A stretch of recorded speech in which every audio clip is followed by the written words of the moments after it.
안녕하세요.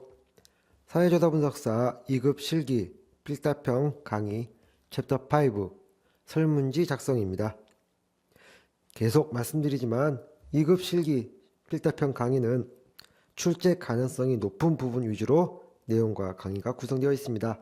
자, 잘 강의 들으시고 참고하셔서 합격에 모든 분들이 이르시기를 기원합니다. 챕터 5 설문지 작성 강의 시작합니다. 설문지 작성의 강의 목차는 질문지 의의와 목적, 그 다음에 질문지 작성 과정으로 이루어졌습니다. 질문지 의의와 목적. 질문지란 무엇일까요? 이 질문지의 의의는 뭘까요? 질문지는 조사 목적에 맞는 유용한 자료를 수집하는 수단으로 이를 통해 얻어진 자료를 분석하여 조사의 결론에 도달할 수 있게 하는 중요한 부분이다.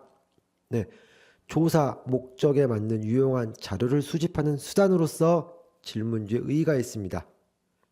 그래서 질문지를 잘 구성을 해야지만 우리가 좋은 자료를 얻어서 좋은 결론, 좋은 조사의 결론에 도달할 수 있겠죠.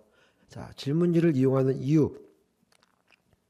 표준화된 질문지를 이용함으로써 결과를 비교할 수 있는 가능성을 높일 수 있다. 빠른 시간에 핵심 정보를 선별하여 비교적 객관적이고 솔직하고 정확한 정보를 입수할 수 있다. 이게 우리가 질문지를 이용하는 이유입니다. 이 질문지에 대해서 제일 많이 나오는 문제는요. 질문지의 표지문에 어떤 들어갈 내용에 대해서 작성하라. 이런 문제가 많이 나옵니다. 그래서 앞단에서 질문지의 의의와 질문지를 이용하는 이유에 대해서 간단하게 설명을 했습니다. 질문지 표지문, 조사 안내문에는 어떤 내용이 들어가야 될까요? 이 연구의 목적이 뭐다? 라고 설명을 해야겠죠. 그리고 이 연구가 뭐 때문에 중요하다. 또 응답에 대한 비밀 유지. 이 비밀 유지가 안 되면 누가 이 질문에 쉽게 답을 해줄 수 있겠습니까? 나중에 어떤 일이 벌어질지 알아서. 그래서 응답에 대한 비밀 유지 보장을 한다라고 반드시 적어줘야 됩니다. 조사 실시 기관, 연구자의 소속과 연락처를 명시해야 되고요. 우편 조사라면 회수 마감일 언제까지 도달을 해야 됩니다. 라고 명시를 해줘야 됩니다. 응답에 소요되는 예상 시간을 알려줘야 합니다. 너무나 터무니없이 길거나 너무 이런 부분에 안다면, 이걸 모른다면 그 응답에 그 하는 사람들이 너무 지루하니까 응답을 하지 않겠죠. 그래서 응답에 약 이 정도의 시간이 소요됩니다. 라고 알려주셔야 됩니다. 응답에는 정답이 없으니 솔직하게 자신의 의견, 견해를 나타낼 것을 강조해 드리고요. 응답자의 응답이 성공적인 연구를 위해서 매우 중요하다라는 것을 강조를 해줘야 됩니다. 그래서 질문지의 표지문에 들어갈 내용, 요 8가지를 잘 알고 계시고요. 시험 문제, 질문지의 표지문에 들어갈 내용을 적으시오, 기술하시오. 이렇게 문제가 나옵니다. 질문지 작성 순서. 질문지 작성 순서는 여러 가지 방법이 있지만요. 보통 일반적으로 자료 수집 방법의 결정, 질문 내용 결정, 질문 형태 결정, 질문 순서 결정, 이런 식으로 이루어집니다. 또는 필요한 정보가 뭔지 결정을 하고요. 개별 항목에 대해서 어떻게 물어볼 것인지 결정을 한 다음에 질문은 어떤 형태로 할 것인가, 또 이 질문 형태는 어떤 순서로 할 것인가, 이렇게 해서 설문지를 완성합니다. 질문지 작성 순서, 이런 2가지 정도를 알고 계시면 되겠습니다. 질문 형태. 질문 형태는 어떻게 해야 되는지, 첫 번째 개방형 질문 있습니다.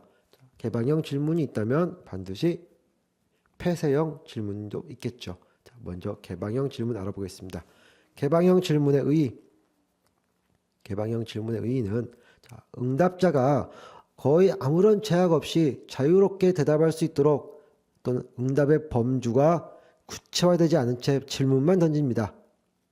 그냥 자유롭게 대답할 수 있도록 개방형 질문, 자유 반응형 또는 자유 응답식이라고 합니다. 개방형 질문은 어떤 특정 연구에 대한 사전 지식이 부족할 때 예비조사, 사전조사에서 사용하기에 가장 적절합니다.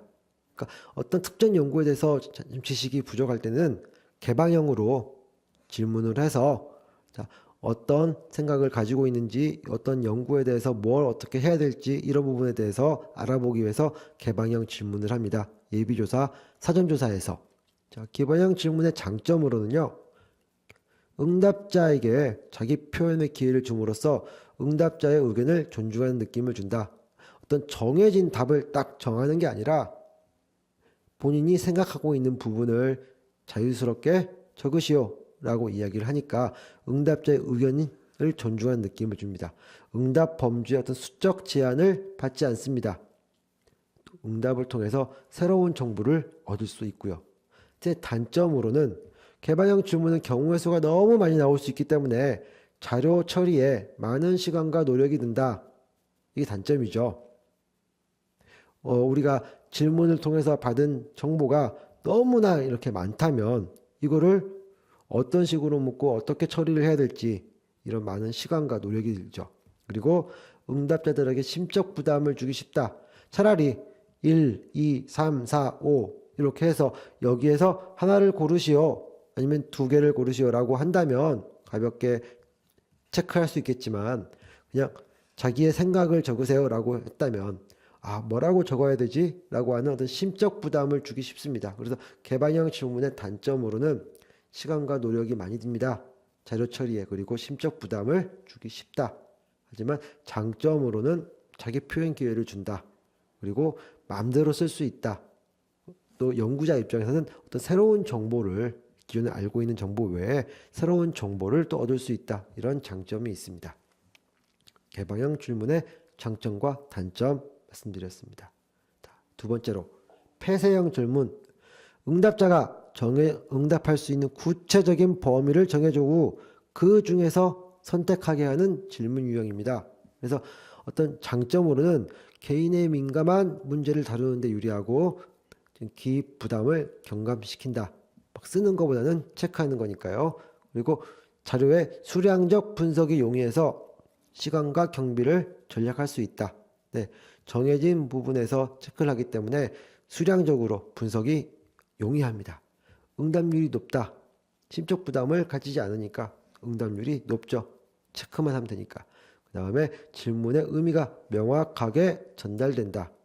아까 개방형 질문에는 개인의 생각을 나타내는 거기 때문에 굉장히 응답자, 연구자 입장에서는 또 새로운 사실을 알게 되니까 좋은 장점도 있지만 어떤 질문의 의미가 폐쇄형에서는 명확하게 이것만 적어주세요 라고 하기 때문에 질문의 의미가 명확하게 전달이 됩니다. 단점으로는 각각 다른 내용의 응답이더라도 미리 제시된 응답 항목이 한 가지로 제한되어 있는 경우에 동일한 응답으로 잘못 처리될 위험성이 있다. 그리고 응답자들이 말하고자 하는 내용을 구체적으로 도출해낼 수 없습니다. 정해진 범위 한도 내에서만 할 수 있다는 거죠. 자, 폐쇄형 질문의 장점과 단점. 개방형 질문과 질문 형태에는 개방형과 폐쇄형이 있고 각각의 그 의의와 장점과 단점을 쓰시오. 문제가 출제되었습니다. 자, 질문지 작성 과정. 개별 항목의 어떤 문항, 개별 항목 작성 시 어떤 문항이죠. 문항 작성 시 뭘 고려해야 되느냐? 가능한 명확하고 쉬운 단어, 그래야 이해하기 쉽죠. 폐쇄형 질문에서는 가능한 응답 항목을 모두 제시해야 된다. 이중적 질문의 오류를 범해서 안 된다. 즉 하나의 질문으로 두 가지 내용을 동시에 질문해서는 안 된다. 하나의 질문에는 하나의 내용만 있어야 된다. 연구자 임의로 응답자에 대한 가정을 해서는 안 되고요. 또 응답 항목들 간의 내용이 중복돼서는 안 된다. 즉 응답 범주 간의 상호 배타성이 있어야 된다. 자, 상호 배타성 설명드렸죠? 응답자들에게 지나치게 자세한 응답을 요구해서는 안 된다. 그리고 규범적 응답의 억제, 즉 사회적 규범에 의해 특정한 대답을 선택해야 되는 어떤 문제와 관련된 질문 등 응답자가 대답하기 곤란한 문제에 대해서 직접적으로 질문하지 않는다. 항목, 우리가 그 항목을 질문을 만들 때는 대답하기 곤란한 문제에 대해서는 직접적으로 물으면 안 됩니다. 응답률이 낮아지죠. 특정한 대답을 암시하거나 유도해서는 안 된다. 예, 응답 이렇게 암시하거나 유도하면 응답 결과도 당연히 편향되게 나오겠죠. 본인이 연구자가 결론을 정해놓고 만드는 게 아니라 그 독립변수에 의해서 요인이 들어갈 때 어떤 결과가 나오는지를 우리가 알고 있어야 되는데 알기 위해서 연구를 진행하는데 특정한 대답을 암시하거나 유도한다면 이 연구가 과학적 연구가 아니겠죠. 질문에는 명확성이 있어야 된다. 즉 질문은 그 자체로서 의미가 명확히 전달될 수 있도록 구성해야 되며 모호한 질문은 피해야 된다. 모호한 질문은 저희가 답을 제대로 할 수 없고요. 이런 부분에 대해서는 나중에 설명드리겠지만 사전 조사에서 다 걸러내야 될 부분들입니다. 그리고 와, 과 이런 부분에 사용에 주의해야 된다. 접속 부사나 접속 조사를 잘못 사용하면 의미가 전혀 다른 문장이 될 수 있다. 그래서 되도록이면 그리고 뭐뭐와 뭐뭐과 이런 부분은 우리가 사용을 좀 지양을 해야 됩니다. 응답을 꺼리는 질문, 판단 유보를 처리하는 방법. 응답을 꺼리는 질문 어떻게 해야 될까요? 판단 유보 범주의 정의, 의견을 밝히지 않은 응답 범주. 판단 유보라는 것은 자기 의견을 말하지 않는 어떤 그런 응답 범주를 의미합니다. 이는 질문의 의미를 모를 수도 있고요. 또 나 이런 의견을 표현하고 싶지 않아 라고 하는 의사 표현일 수 있습니다. 이런 부분일 때는 어떻게 처리를 해야 되냐? 질문의 의미를 모를 때는 질문을 수정해야 된다. 응답자가 질문의 의미를 몰랐을 때는 이해하기 쉽고 명확하게 수정해야겠죠. 질문의 의미를 모를 때는 질문을 수정해야 됩니다. 또 응답을 회피하는 경우에는 다음의 방법을 사용해 답을 유도한다. 자, 비밀과 익명성 보장됩니다. 그러니까 답변해 주세요. 또 솔직하게 응답해 주십시오.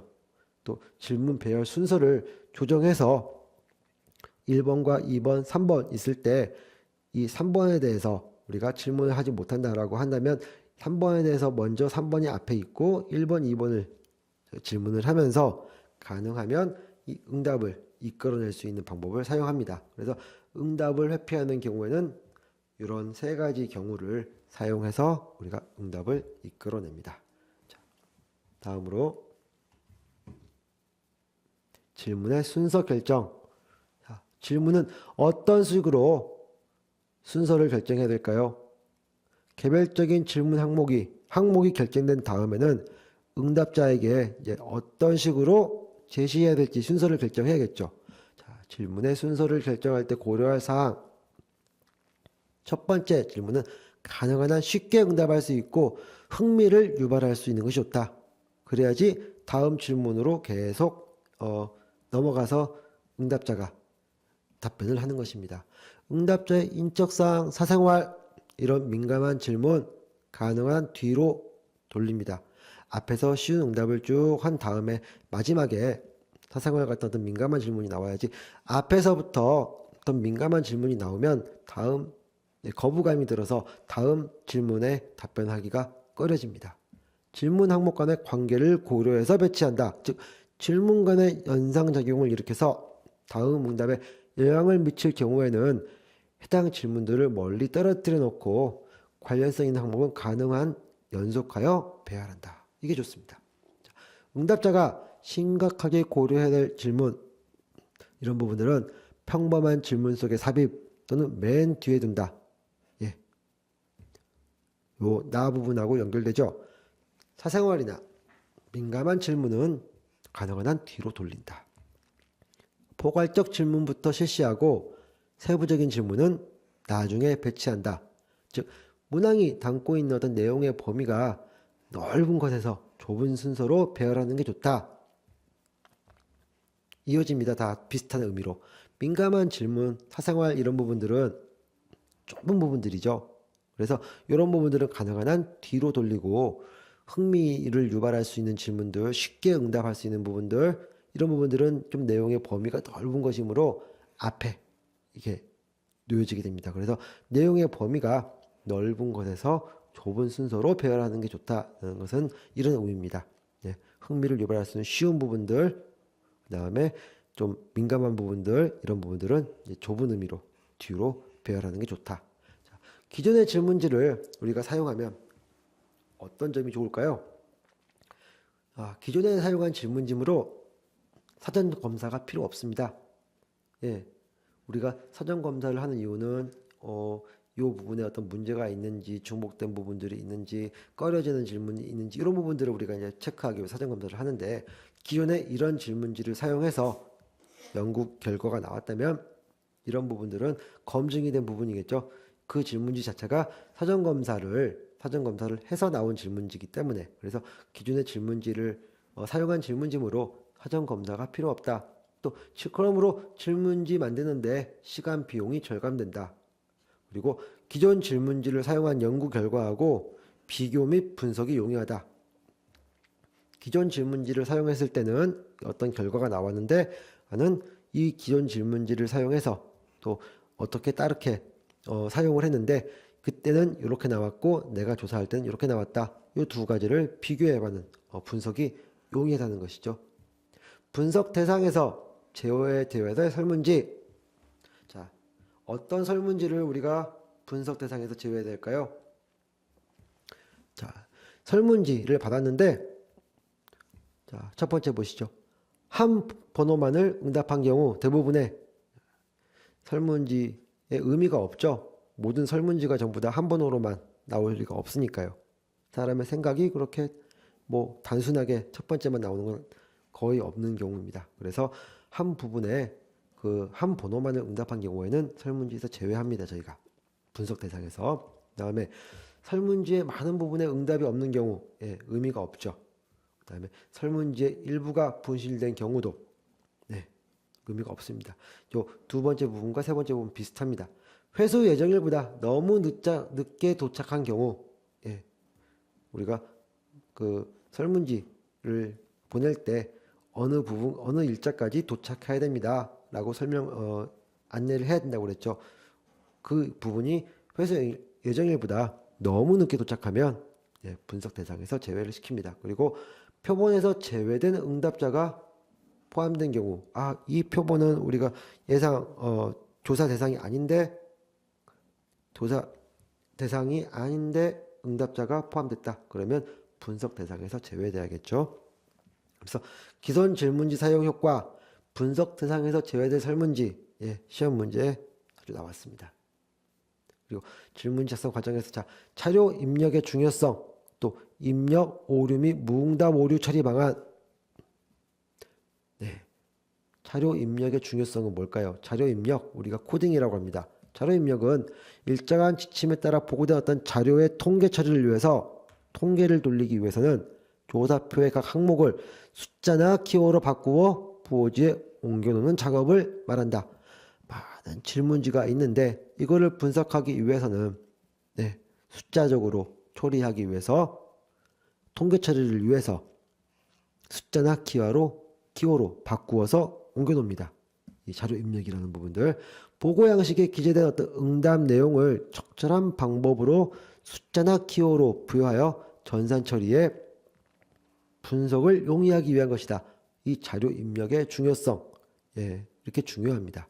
그 다음에 입력 오류 처리 방법, 입력 오류 잘 못 입력했을 때, 무응답 항목의 경우에는 응답자와 재접촉 또는 설문지 내 다른 항목으로 추론을 할 수 있습니다. 아니면 재접촉해서 또 물어봐도 되죠.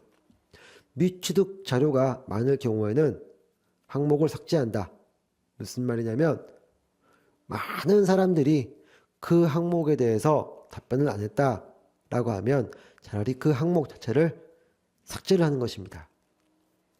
그리고 내용 검토 과정에서 발견된 오류의 원인과 수정에 대한 어떤 정보 기록을 하고요. 내용 검토를 한 자료는 별도로 표시를 해서 내용 검토를 하지 않은 자료와 구별을 해놔야 됩니다. 이게 입력 오류 처리 방법. 다 입력이 된 자료와 다 일정 부분 입력이 안 된 자료는 따로 분류를 해서 구별을 해놔야 한다는 거죠. 자, 결측 자료, 무응답 입력 오류가 아니라 이제 결측 자료입니다. 무응답 오류, 다 질문을 안 했죠. 전통적인 대체 방법, 완전 제거하거나 뭐 한쌍 제거법, 평균 대처법, 회귀 대처법, 뭐 확률적 회귀 대처법 이렇게 있습니다. 보통 요거는 결측자료 무응답 오후 처리 방안 문제 나오면 이렇게 이제 말씀해 주시면 되고요. 다중 대체법이라고 있습니다. 다중 대체법이라는 건 가능한 대체값의 분포에서 추출된 서로 다른 값으로 결측지를 처리한 복수의 데이터셋을 생성합니다. 새로. 이들 데이터셋에 나온 어떤 각각의 분석을 하고요. 그 결과 얻은 모수의 어떤 추정량과 어떤 표본 오차를 통합해서 하나의 분석 결과를 우리가 제시할 수 있습니다. 이게 다중 대체법이라고 합니다. 그래서 문제에 보통 입력 오류 및 무응답 오류 처리 방안에 대해서 기술하시오라고 했을 때 입력 오류 처리 방법, 그다음에 뭐 무응답 오류 처리 방법 이렇게 두 가지를 잘 고려하셔가지고 답변을 해주시면 되겠습니다.